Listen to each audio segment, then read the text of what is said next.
Today we're going to make a garlic vinaigrette that is sometimes known as a 1905 vinaigrette. It goes on a 1905 salad, and that salad is something we're going to be making in a separate video. It has a very interesting history. I just learned about it recently, and I knew I had to make these for you.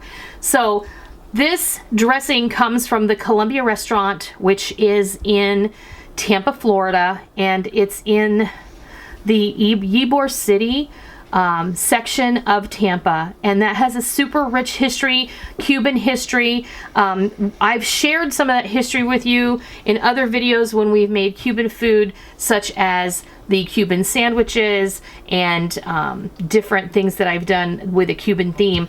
I had a very dear friend who was Cuban who sadly passed away a few years ago, and I miss her a lot. And every time I make Cuban things, I think of Liza, and it makes my heart happy.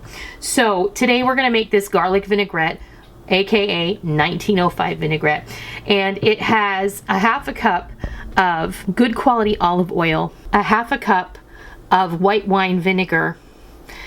It's gonna have 4 cloves of chopped garlic, 2 whole tablespoons of Worcestershire sauce, and I'll tell you about this in a minute, the juice of 1 lemon, and then all of our flavorizers. We have a tablespoon of dried oregano, a teaspoon of onion powder, and a half teaspoon each of salt and black pepper.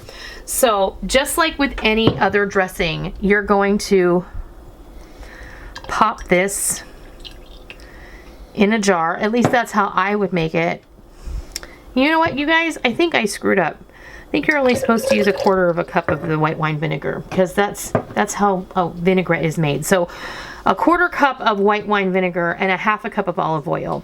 And then in goes the juice of 1 lemon, 2 whole tablespoons of Worcestershire. I know that's like a shocking amount. And then we'll put our seasonings in there. They say that the Columbia restaurant uses the largest amount of Lee and Perrin's Worcestershire sauce in the entire world. That's how much they use. That's how many of these salads they sell in a year. So I think that's one of those little factoids that's kind of cool to know. Fun fact. It is a fun fact. I'm just going to give this a little bit of a stir with my spatula, and then we'll give it a good shake. If you really wanted to homogenize this, you could get in here with your immersion blender. That's a beautiful color. It's dark from the Worcestershire sauce, but I want to taste it, so I'm going to grab some lettuce and we're going to give this a taste. I'm not going to make a full-on salad, but I want to taste this on some greens. So I got myself some iceberg lettuce. Now traditionally the 1905 salad is made with iceberg lettuce, and they are not shy with the dressing.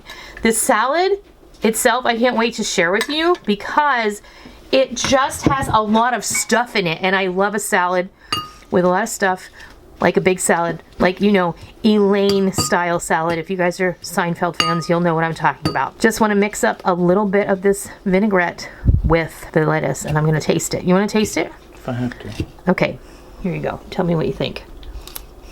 Good. Subtle. Is it? Mm-hmm. Oh, wow. Mmm. It's good. It's definitely not as robust as I thought it would be. It's delicious though. Mmm. It's very, very good. Now look, this is only going to get, the flavor is only going to get better the longer it sits in your fridge. Keep it in your fridge for a couple of days and then make your 1905 salad. And we'll be back and we'll share the 1905 salad in the next video, I promise. That way you'll be able to use this. Oh, this is really good, you guys. I love trying new things. I love finding like heritage recipes like this with a history and a story. This really gets me excited because it really helps you understand the culture and the people of different places. So that is my garlic vinaigrette, aka 1905 vinaigrette. I hope you give it a try sometime soon, and I hope you love it. And until next time, I'll see ya.